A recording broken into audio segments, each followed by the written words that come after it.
Women Up Radio, designed to facilitate women's empowerment, improve your career, develop your talents, incorporate your passions, achieve fulfillment and success. Hello, this is Women Up Radio, supporting Empower Women.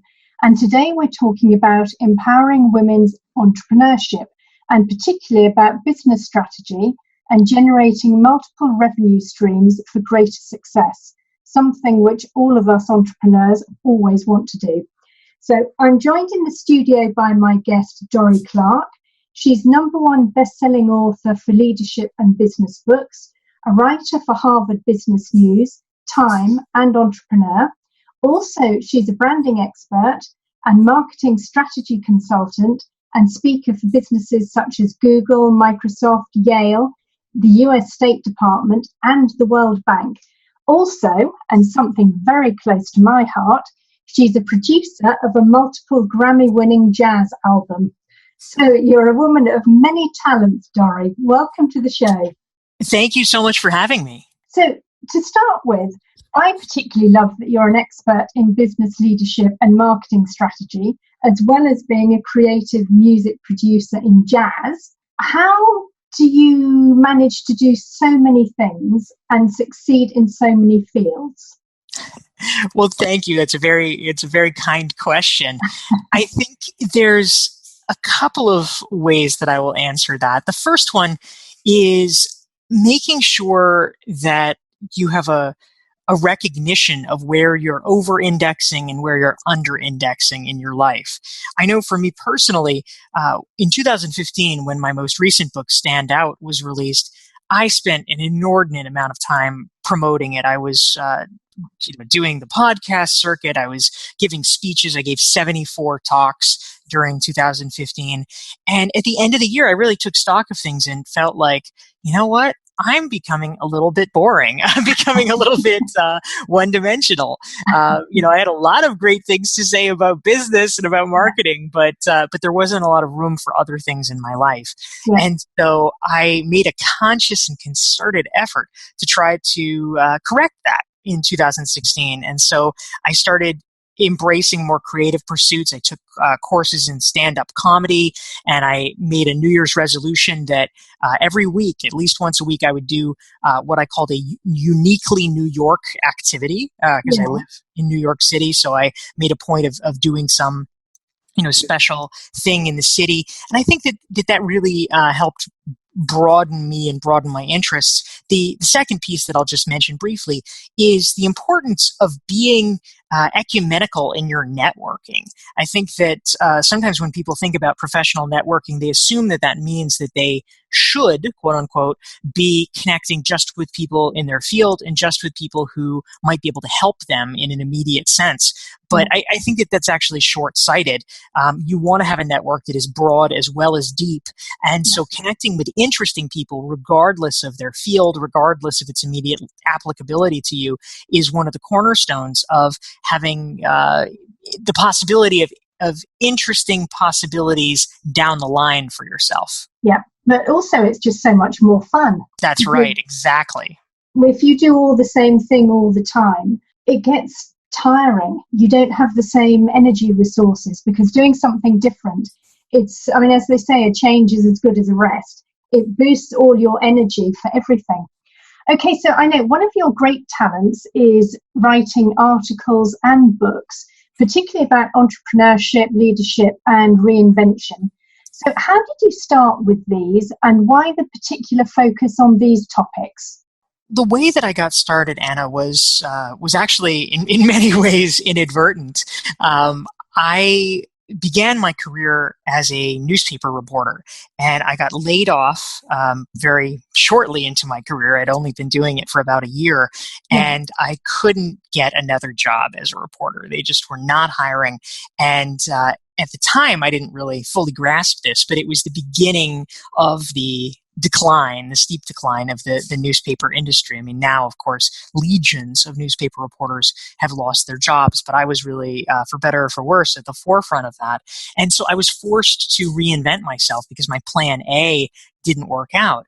And that gave me a keen sense of the importance of developing reinvention as a skill. And it led to my first book, Reinventing You, which came out in 2013, where I was inspired by my own experiences, but for the book, I interviewed dozens and dozens of professionals who had successfully reinvented themselves in order to try to devise what is essentially a playbook that people could follow so that they're able to reinvent themselves faster and more effectively than I did. I was sort of feeling my way in the dark, and I realized that if there was a resource that people could have, they could learn to do it better and hit the ground running. You must have been very young when you did that.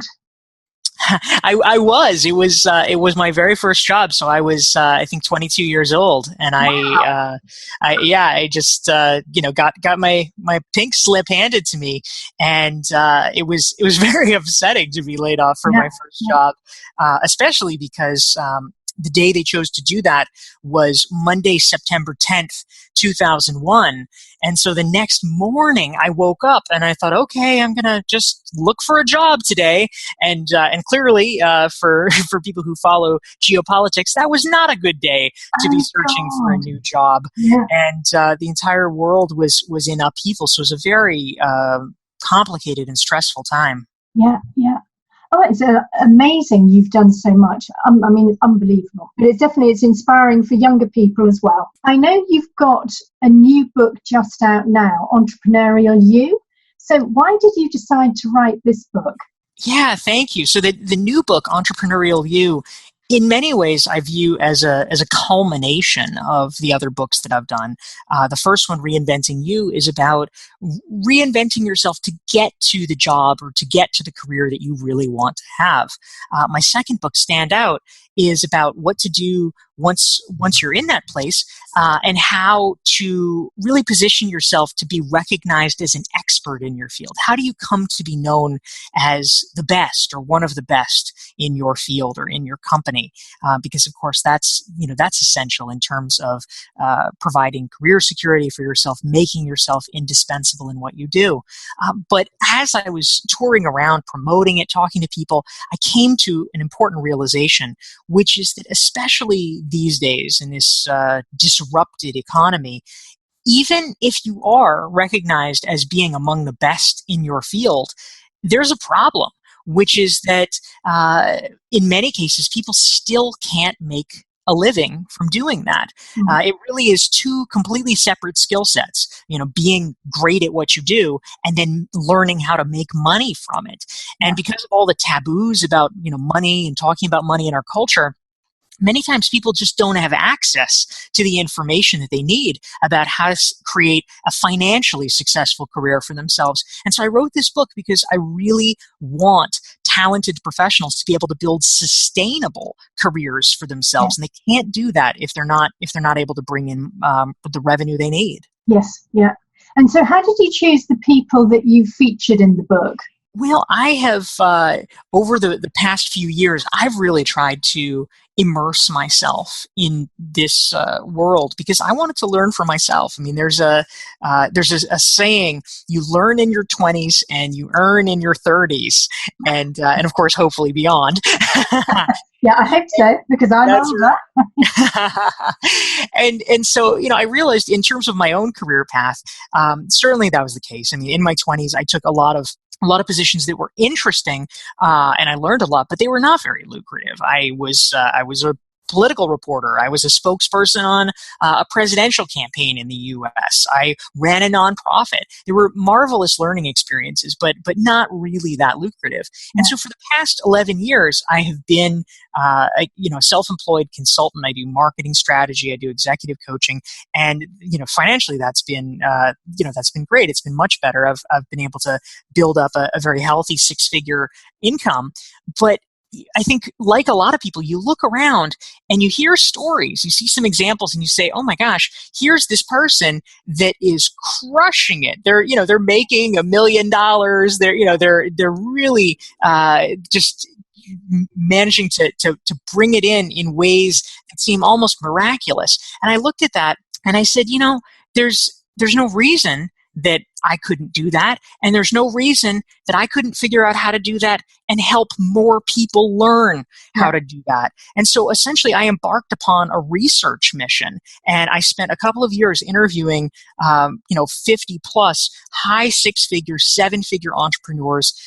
These are not people having venture-backed companies or building large entities. These are folks who have incredibly small businesses, solo businesses or small businesses.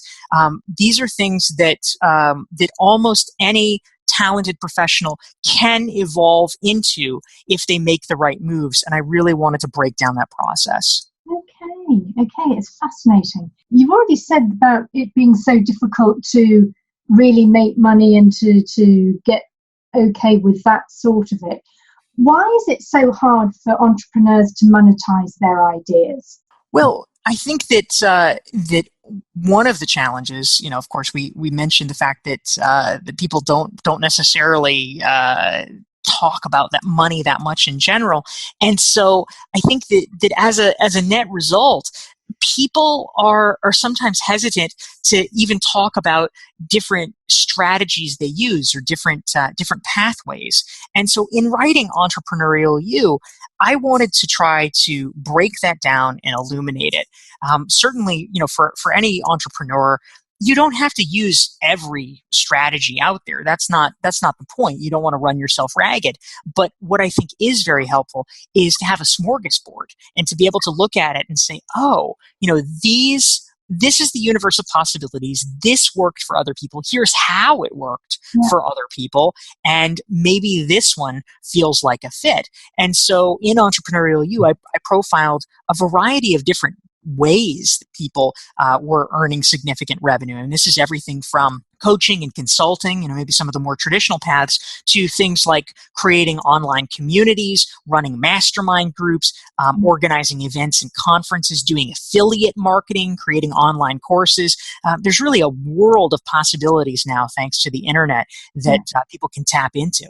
And do you find that this is very much how it is in the US and North America, or is it similar in other countries as well, and different age groups, or have you not really gone into that? I know you're very much US based, but have you had any experience of that or any feedback of that outside the US? Yeah, I think certainly this is a growing trend globally. Of course, there are certain parts of the world, in developing nations, for instance, that are slower with overall internet adoption and things like that. But the fact that now it's commonplace, for instance, for people to have VAs from around the world, virtual assistants. No one bats an eyelash if you're working with someone in India, you're working with someone in the Philippines. We have a truly global economy. There are sites like Upwork where you can have graphic design or web design done around the world at much lower rates because of because of the arbitrage of different economies. So you're paying the other person fairly, but it's able to be done at a much cheaper rate. So I do think that it's a growing trend, and certainly in my book I profile a number of people who have international roots. There's a gentleman that I wrote about named Dar, who is originally from Serbia, and he has developed a very successful online course, and actually has charted an interesting path for himself that's sort of a hybrid model. He has an entrepreneurial venture on the side, which brings in tens of thousands of dollars for him, but he also has a traditional day job. He's a high-ranking marketing executive at a Fortune 500 pharmaceutical company, and he does this day job, and he says that he is far better at it because of what he learns experimenting on his own on the side. So he really considers himself an intrapreneur as well as an entrepreneur. Oh, really? That's fascinating. Now, I know because where I am, obviously I'm British by origin, and I grew up in the UK, but I've travelled in a lot of countries, and I worked for a long time in France, and I see a big difference in the mentality, even just between the UK and France, as to what you can do, how you can do it online, what succeeds, what doesn't. Because even for me, with my coaching and my online training, I've got a lot of companies that are still, oh my God, how can you do something online? We expect you to come in and do it in the training room, which I think is strange. And I think the US seems to be much more advanced in that respect, that companies seem to take it as completely normal to do things online, whereas there are still some European countries that aren't maybe as aware of the possibilities. So maybe in that case, maybe you should translate your book into lots of other languages so that they can all follow your example.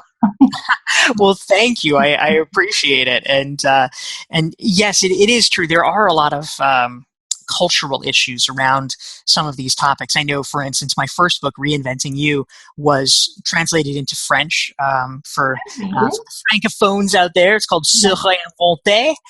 And I went on a book tour a couple of years ago when the French edition was released, and I spoke, for many, I think maybe 4 or 5 of the Grandes Écoles in France, which are the leading universities, and I spoke there and to their alumni associations, and it was interesting because, of course, the fundamental premise of reinvention is that change is possible, that you can choose to do something else, become something else if you are strategic and if you work hard at it, that this is a possibility. And in many cases, I would hear from people who doubted even the premise of that, which I think is sad, honestly.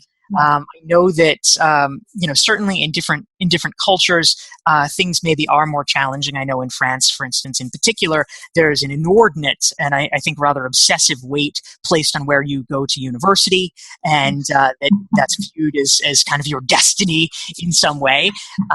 But not not in any way to be an American imperialist, because I think there's plenty that our country could learn from the rest of the world.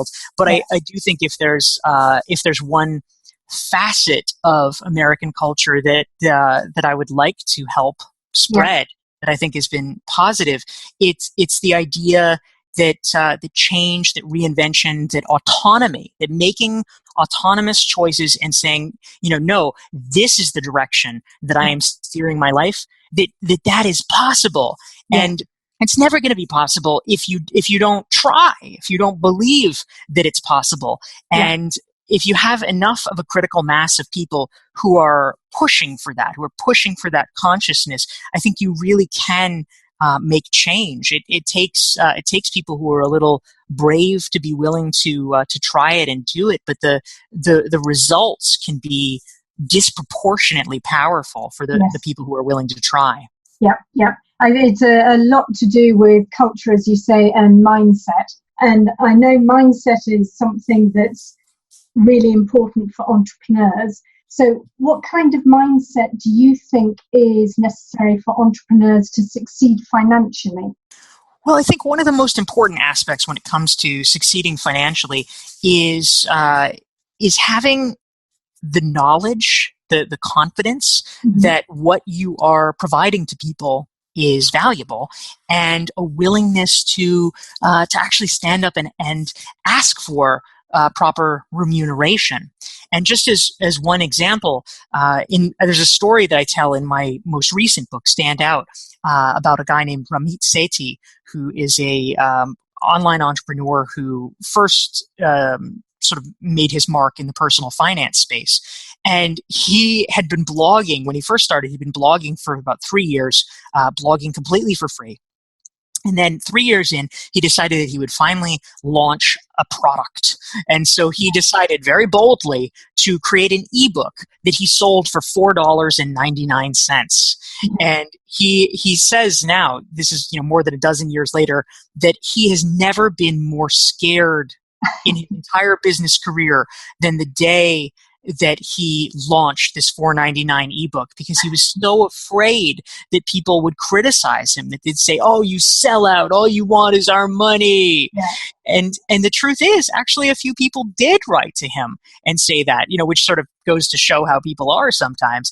But one of the most important things we have to get over as an entrepreneur. I mean, it seems ridiculous on the surface, right? That, for somebody to accuse you of, oh, you're price gouging me with your $5 ebook. We know it's ridiculous, but in the moment, that's a fear we all have, that somebody's going to call us out, that somebody's going to say, well, you're not worth it. And it's terrifying. But if we can summon the strength and the will, if we can say, no, I'm not going to listen to crazy trolls out there. I know that I'm helping people.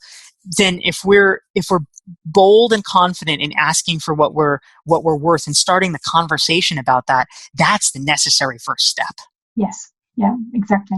And I know you're talking very much about the importance of revenue streams. So tell me, why is it critical to have multiple revenue streams? Well, I think that one of the most important aspects that we can think about in our modern economy, I mean, we know change is everywhere, disruption is everywhere, and so we have to, as entrepreneurs, mitigate against risk. This is our cardinal responsibility, right? We want to, some people think that entrepreneurship is all about taking risks and engaging in risky behaviors. But the truth is, for people who are entrepreneurs and who understand this, we know it's the opposite. Yeah. We are entrepreneurs because we guard against risk.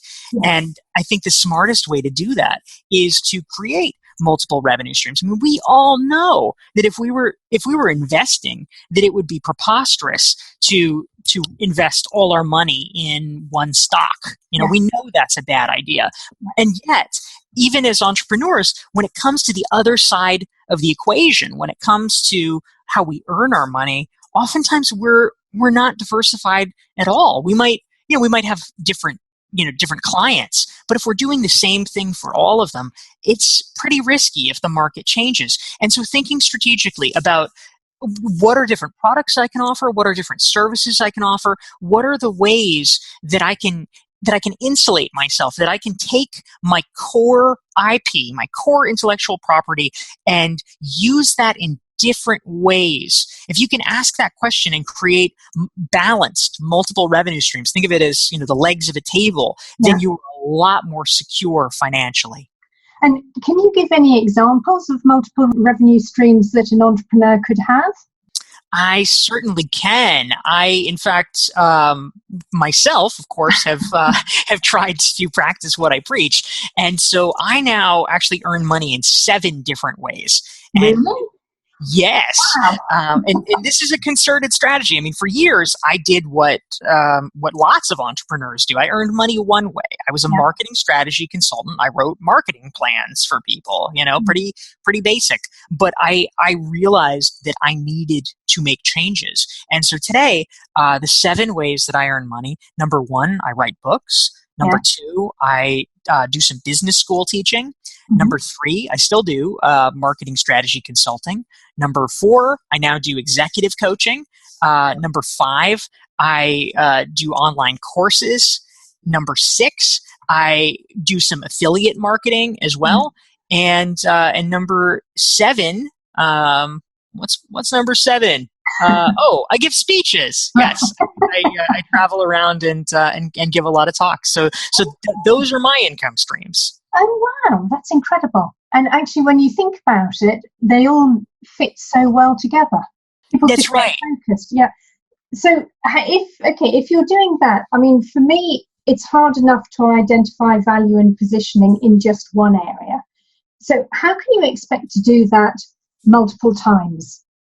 I think the key is getting close to your customers. Mm-hmm. And what I mean by that is that sometimes when people think, if I'm going to create multiple income streams, that means I'm going to dilute my focus. I'm going to just be spending all my time doing lots of different things. It'll take away my ability to really go deep and execute on any one thing. And that's really not what I'm talking about. It's not about doing completely different things. It's not about, I'm going to be a marketing strategy consultant, and I'm going to operate a taco truck, and I'm going to have a dog walking business. I mean, that would dilute your focus because they're so wildly different. It's different audiences, it's different skill sets. Really what I'm talking about is finding ways to create complementary revenue streams. So for instance, it makes all the sense in the world that if I am giving a talk, for instance, that is a form of lead generation for consulting business, for people who hear me, for executive coaching business of people who might be in the audience. If I'm doing an online course, people who like the online course and say, oh, I'm learning a lot here. I bet I could learn even more if I did private coaching with Dorie. That's happened, many times. Yeah. For affiliate marketing, for instance, I might earn money because, for instance, I recommend some people to join a program that a colleague does, and then they say, oh, I like that. Well, why don't I join yours now, Dorie? So they really fit together. And I think it's a question of serving the same or similar audiences, but serving them in different ways so that you can meet more of their needs. Yeah. So in that case, what's the first thing, if you're an entrepreneur and you want to start creating multiple revenue streams, what should you do first? Well, I think one of the first things that you need to do is really initially just do an audit. Do an audit of your current income streams so that you can see where you are in the process. And so that would involve taking a little time to write down what are the ways that you do make money now. Maybe it is just one way, like marketing strategy consulting, or maybe there is a variety. Then you want to dig a little bit deeper. This might involve looking at your bank accounts, etc., and actually breaking down what percentage of your income is coming from those different sources. And ideally, you want to have it balanced and diversified. It becomes dangerous if you have 95% of your income coming from one activity or from one client. So that's a first starting point. Another thing that I'll actually suggest is I have a free resource, which is my Entrepreneurial You self-assessment. And it's 85 different questions and ideas to help you think more strategically about developing multiple income streams. And folks can get that for free on my website at dorieclark.com/entrepreneur. Perfect. And if you send me the link, I'll put it on the page as well. Oh, thank you. Yes. Make sure everyone can find it and anything else like that. So before we finish, any last tips that you can give us to optimize our focus and drive? Absolutely. So I think that when it comes to really becoming successful as an entrepreneur, developing multiple income streams, one of the strategies that I actually really like is essentially stalking your idols. And, what I mean by that, not necessarily driving by their houses, but but these days it's very easy, fortunately, to really understand more and more about what people you admire are doing. And so for almost any entrepreneur, I'm guessing that there are probably folks that you admire. Maybe they are authors, speakers, they're entrepreneurs that are just a little bit further along in what they're doing. And so for those folks, it really pays to try to use them as a kind of unofficial mentor. You can do this by following them on social media, visiting their website, seeing what talks they've given on YouTube. And as you consume their content, soak it in, learn about what they're doing, and don't just take in the information. Think about the structure of it. Think about the strategy of what they're doing. What is the mix of products and services that they offer, and what can you can sort of construct and reverse engineer about who their audience is and the ways that they're reaching them. If you can sort of take that in as a template and understand the way that they are working, you can begin to model yourself after them. And it can be a very powerful, free form of tutorial as you learn from others you admire. Such a good idea. I'm going to start stalking immediately. Now, it sounds great because there's just so much to learn from them. Thank you very much, Dorie. Really, it's been fascinating, and it's such a pleasure having you on the show. Thank you. It's great speaking with you. We'd like to thank our guest, Dorie Clark, author, leadership and entrepreneurship expert, branding and marketing strategy consultant, for sharing her expertise on entrepreneurship, business strategy, and generating multiple revenue streams for greater success. I'm Anna Letitia Cook. You've been listening to us at Women Up Radio. Thanks also to Meryl Guzel and Laura Martinez of UN Women's Empower Women for the wonderful work that they do to advance the case for women's equality today. And really, many, many thanks to you, the listeners. I hope you've enjoyed hearing Dorie today. Do please send in any questions or feedback. I'll put her social media and links on the website so you can find them easily. And you can find our social media and contact details through our website, womenupradio.com. Women Up Radio, designed to facilitate women's empowerment, improve your career, develop